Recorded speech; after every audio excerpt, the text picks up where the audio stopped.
Mabadiliko ya kimwili na kihisia wakati wa ujauzito. Ujauzito ni kipindi cha mabadiliko makubwa kwa mwanamke, sio tu kwa upande wa mwili, bali pia katika hisia na hali ya kiakili. Mabadiliko haya husababishwa na viwango vya homoni kubadilika, ukuaji wa mtoto tumboni na maandalizi ya mwili kwa ajili ya kujifungua. Ingawa ni hali ya kawaida ya maisha, mabadiliko haya huweza kuwa magumu kuyakabili au kuyahimili bila msaada sahihi wa kielimu, kisaikolojia na kijamii. Utakuwa na Daktari Lenny Komba nikikuletea mada hii kwa undani. Hebu tuone mabadiliko hayo. Mabadiliko ya homoni.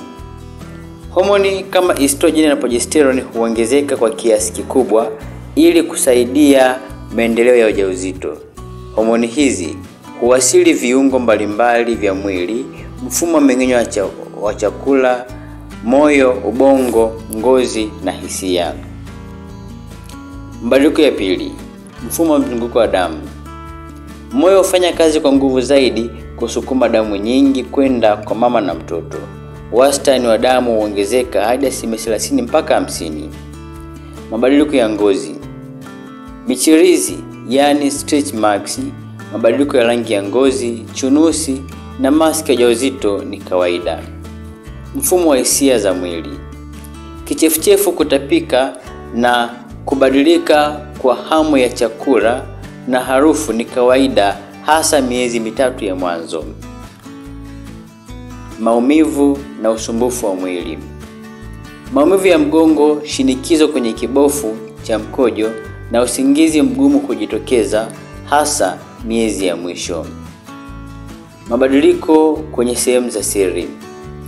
Kutoka na uchafu mwingi wa kawaida, usumbufu au kutanuka kwa uke ni ishara za mwili kujiandaa kujifungua.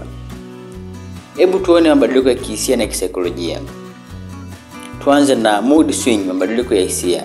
Mwanamke anaweza kutoka kwenye hali ya furaha hadi huzuni ndani ya muda mfupi kutokana na athari za homoni.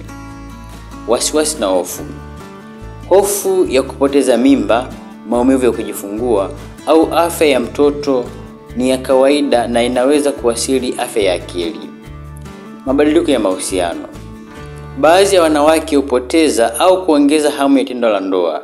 Wengi hupata hisia kali dhidi ya wenza wao. Kujitathmini kupita kiasi. Hali ya kushuka kwa kujithamini au kujiamini kutokana na mabadiliko ya muonekano ni hali ya kawaida. Kuunganika kihisia na mtoto. Mama huanza kuungana kihisia na mtoto hata kabla hajazaliwa. Jinsi ya kukabiliana na mabadiliko haya. Cha kwanza, unapaswa kupata ushauri wa kitaalamu kutoka kwa wataalamu wa afya na washauri wa kisaikolojia. Msaada kutoka kwa familia, mwenza na jamii kwa ujumla. Lishe bora, mazoezi mepesi na usingizi wa kutosha. Elimu ya afya kupitia vitabu, semina au video.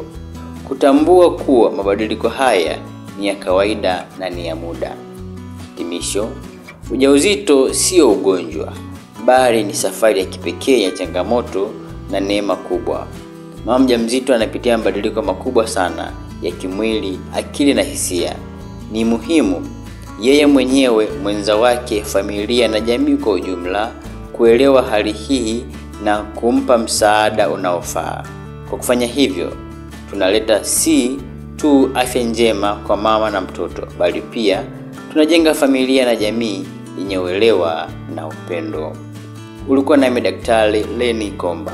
Kama ni mara ya kwanza kwenye ukurasa huu, hakikisha una subscribe ili uwe unapata maudhui yetu mara kwa mara. Nikutakie siku njema.